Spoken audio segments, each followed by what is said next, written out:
She just wanted to check if the nanny was taking good care of the kids, but she never expected to see her husband who'd been dead for 7 days on the security cam. She froze in shock right away. She'd seen her husband get shot dead with her own eyes. How could he possibly be on yesterday's footage? She ran over to ask her daughter right away, "Did Daddy hold you yesterday?" But her daughter shook her head and said no. To prove it wasn't a hallucination, Lisa rushed back to the room to check her husband's closet. Sure enough, the house was missing the exact outfit her husband was wearing in the footage. A little while later, the nanny came back. Lisa dragged the nanny over to the computer, asked her what the hell was going on, but the nanny just shrugged it off after seeing it, even asked back who that man was. But when she saw the man turn his head, she immediately said she needed to confess everything. But before confessing, she needed a glass of water to calm her nerves. But Lisa never could have imagined this nanny who'd worked in her house for 3 years would actually dare to attack her.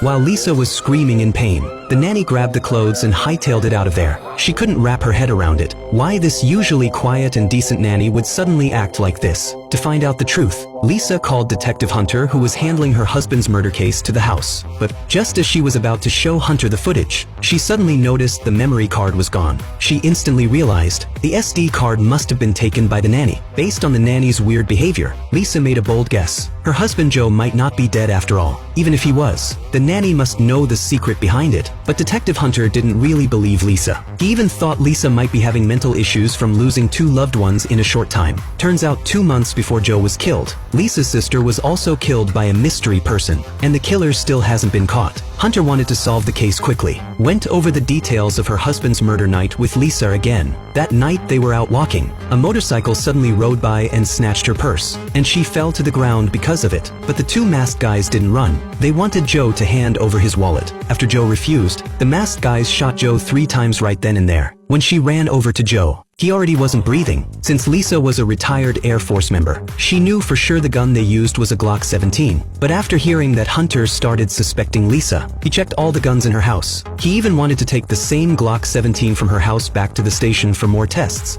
What, you think I killed my husband?